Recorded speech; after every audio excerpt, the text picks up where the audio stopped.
दोस्तों स्वागत स्वागत है आपका मेरे YouTube चैनल इंग्लिश बाबू पर। और आज मैं फिर हाजिर हूँ आपके साथ एक नई स्टोरी लेकर। और दोस्तों आज जो स्टोरी मैं आपके लिए लेकर आया हूँ ये एक शॉर्ट मॉरल स्टोरी है। बहुत ही अच्छी मज़ेदार कहानी है। कहानी सुनने में आपको मज़ा आएगा। उसके अलावा दोस्तों आज की इस स्टोरी में आपको कुछ नए इंग्लिश के वर्ड मीनिंग सीखने को मिलेंगे, उनकी करेक्ट प्रोनाउंसिएशन के बारे में पता चलेगा और हमेशा की तरह जो इसका ग्रामर का पार्ट है उसे बिल्कुल डिटेल में कवर करेंगे, तो एक एक स्ट्रक्चर को आप बड़ी आसानी से सीख पाएंगे।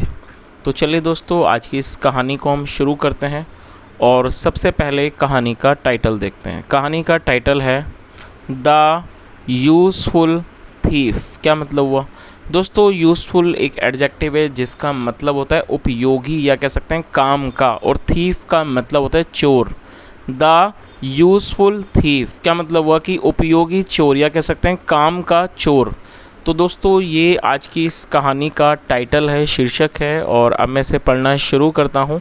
आपसे रिक्वेस्ट है कहानी को बिल्कुल ध्यान से सुने, और यदि आपको नया वर्ड या फिर नया स्ट्रक्चर मिले तो आप उसे नोट करें, और यदि कहानी पसंद आए तो लाइक ज़रूर करें। तो चलिए इसको शुरू करते हैं।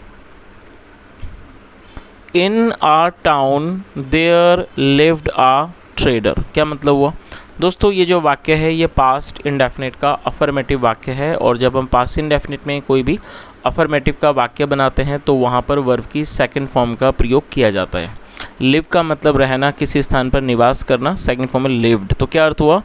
इन आ टाउन मतलब कि एक शहर में, there lived a trader. Trader मतलब व्यापारी, मतलब एक शहर में एक व्यापारी रहता था।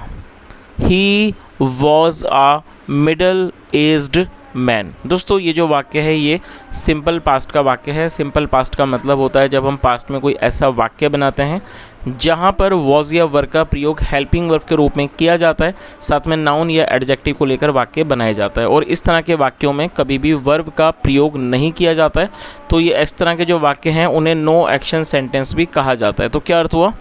और दोस्तों मिडिल एज्ड का मतलब होता है अधेड़ आयु का, अधेड़ उम्र का, उसे मिडिल एज्ड कहते हैं। He was a middle aged man मतलब वह एक अधेड़ आयु का आदमी था, अधेड़ आयु का व्यक्ति था।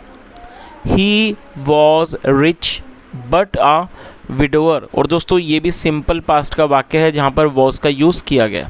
दोस्तों आप इस वर्ड को नोट कर लीजिए, विडोअर। विडोअर का मतलब होता है विधुर, ऐसा व्यक्ति जिसकी पत्नी की मृत्यु हो जाती है उसे विडोअर कहा जाता है, जिसे हिंदी में विधुर कहा जाता है।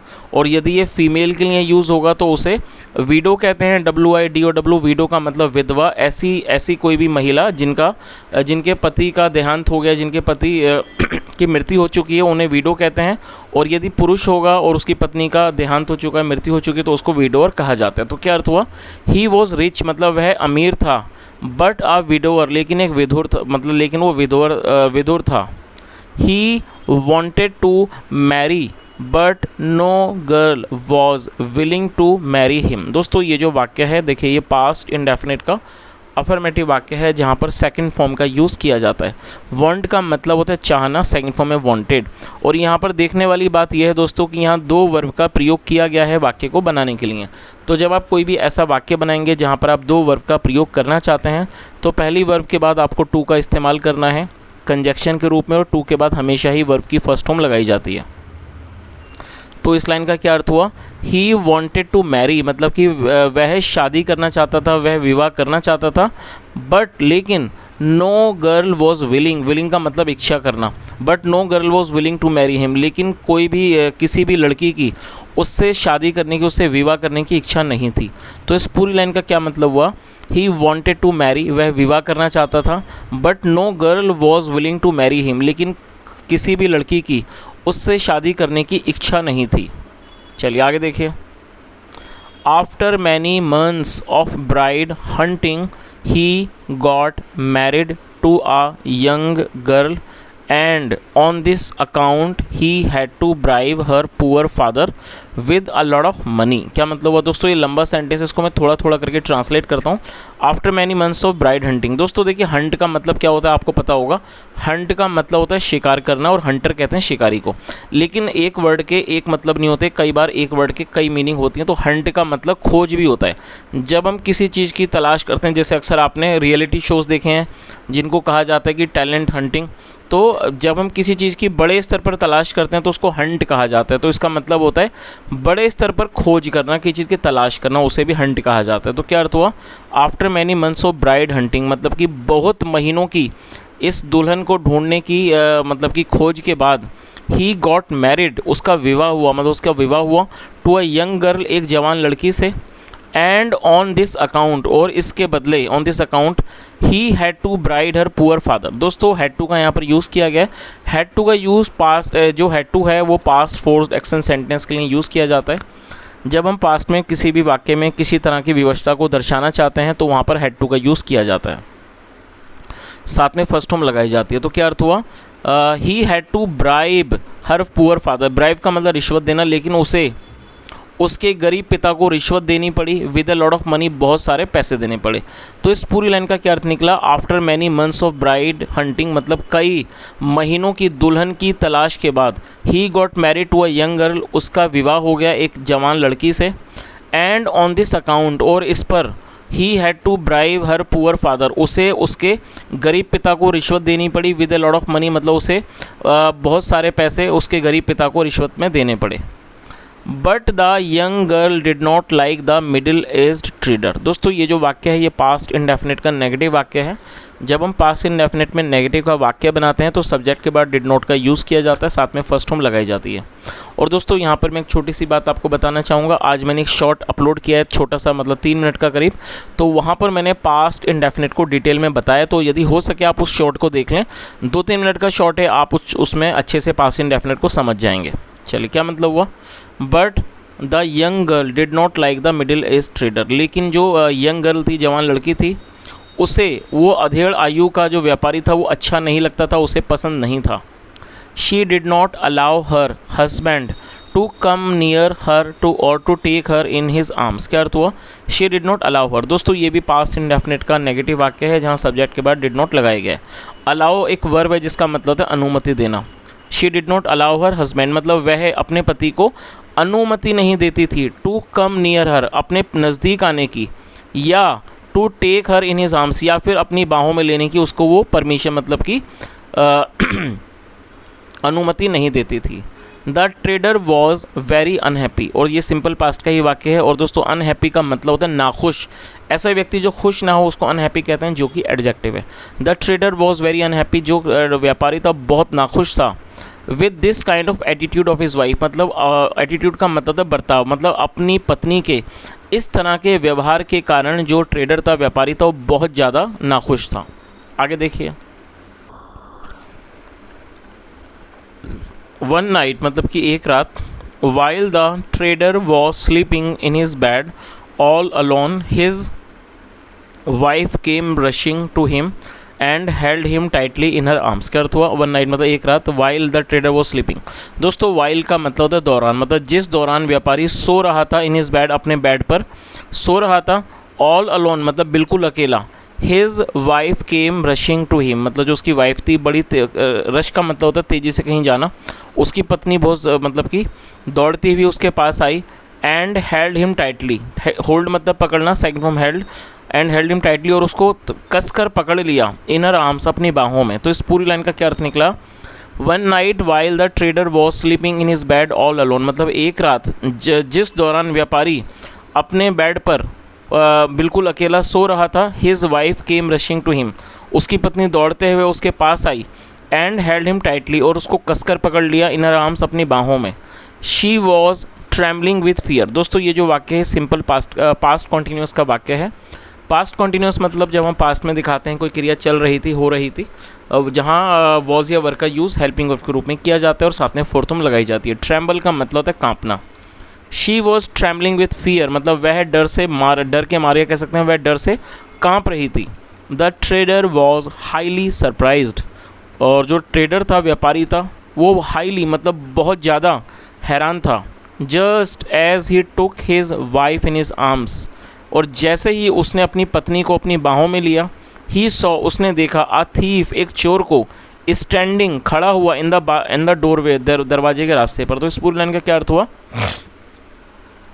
Just as he took his wife in his arms, मतलब जैसे ही उसने अपनी पत्नी को अपने बाहों में लिया, ही सो उसने देखा एक चोर को बालकोनी में डोरवे पे खड़ा हुआ, मतलब दरवाजे पर खड़ा हुआ उसने एक चोर को देखा। आगे देखिए,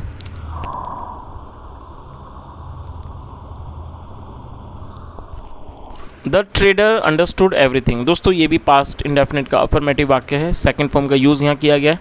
अंडरस्टैंड मतलब समझना, second form understood. The trader understood everything, व्यापारी सब कुछ समझ गया। He said to the thief, उसने चोर से कहा, फ्रेंड दोस्त, this young wife of mine never came near me. तो उसने क्या कहा? और दोस्तों देखिए, यहाँ देखिए, ये जो वाक्य है ये भी पास्ट का ही वाक्य है, लेकिन यहाँ पर नेवर का यूज़ किया गया है। तो आप इस चीज़ को भी नोट करें, जब आप पास्ट इंडेफिनिट में नेवर का यूज़ करेंगे तो वहाँ डिड नॉट का यूज़ नहीं किया जाएगा और सेकंड फॉर्म भी लगाई जाएगी। तो क्या अर्थ? उसने क्या कहा कि दोस्त, this young wife of mine never came near मी, मतलब ये मेरी जवान पत्नी कभी भी मेरे पास नहीं आई। बट टुडे, लेकिन आज, she has taken me in her arms because of you. दोस्तों ये प्रेजेंट परफेक्ट का वाक्य है। प्रेजेंट परफेक्ट का मतलब जब हम वर्तमान में कोई ऐसा वाक्य बनाते हैं जहाँ किसी क्रिया का पूरा होना दिखाते हैं, तो वहाँ पर हैज़ या हैव का यूज़ हेल्पिंग वर्ब के रूप में किया जाता है, साथ में थर्ड फॉर्म लगाई जाती है। तो उसने क्या कहा?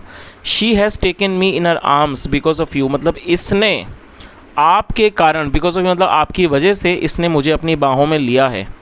I am so happy with you, मैं आपसे बहुत खुश हूँ। दैट की I am ready to give you anything you desire, मतलब मैं आपको, तो उसने क्या कहा? I am so happy with you, मैं आपसे इतना खुश हूँ कि I am ready to give you anything, मैं आपको कुछ भी देने को तैयार हूँ। यू डिज़ायर, जो भी आपकी इच्छा हो। तो इस पूरी लाइन का क्या अर्थ हुआ? उसने क्या कहा कि मैं आपसे इतना खुश हूँ कि मैं आपको देने को तैयार हूँ, मतलब कुछ भी देने को तैयार हूँ जिसकी यू डिज़ायर, जिसकी आप इच्छा करो। You may carry anything that you wish to take with you. दोस्तों मे का प्रयोग किसी वाक्य के अंदर किसी को भी अनुमति देने के लिए किया जाता है। जब हम कोई ऐसा वाक्य बनाते हैं जहाँ पर किसी व्यक्ति को अनुमति दें कुछ करने की, तो वहाँ पर मे का यूज़ किया जाता है। तो उसने क्या कहा? You may carry anything that you wish to take with you. Carry मतलब ले जाना, मतलब आप ले जा सकते हो, कुछ भी ले जा सकते हो। That you wish to take with you, जो भी आप अपने साथ ले जाना चाहते हो आप ले जा सकते हो। सर श्रीमान, रिप्लाइड द थीफ, चोर ने जवाब दिया। There is nothing valuable in this house, उसने क्या कहा कि घर में कुछ भी मूल्यवान नहीं है। वैल्यूएबल मतलब मूल्यवान, घर में कुछ भी मूल्यवान नहीं है।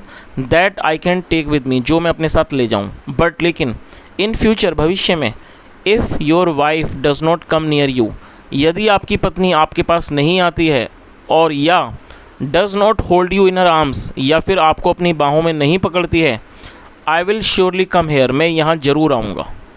चलिए, और दोस्तों यहाँ ये जो वाक्य है ये फ्यूचर इंडेफिनिट का वाक्य है।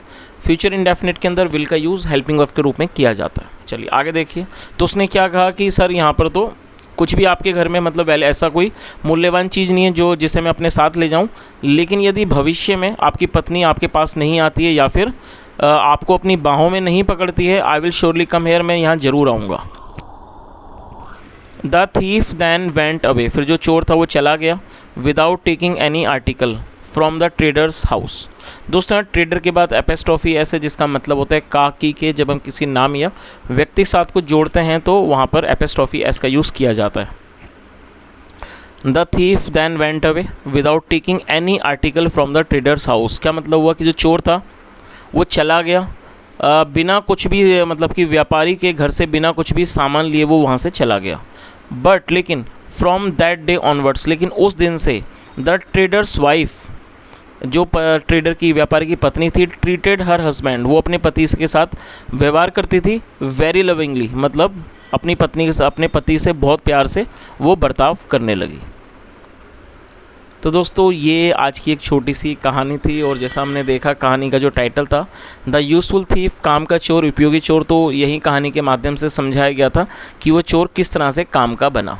तो दोस्तों if you really enjoyed this session and if you really want to appreciate my hard work, do like this video and subscribe the channel if you have not subscribed, and share this video with your friends. Thank you so much for listening. Have a nice day and bye.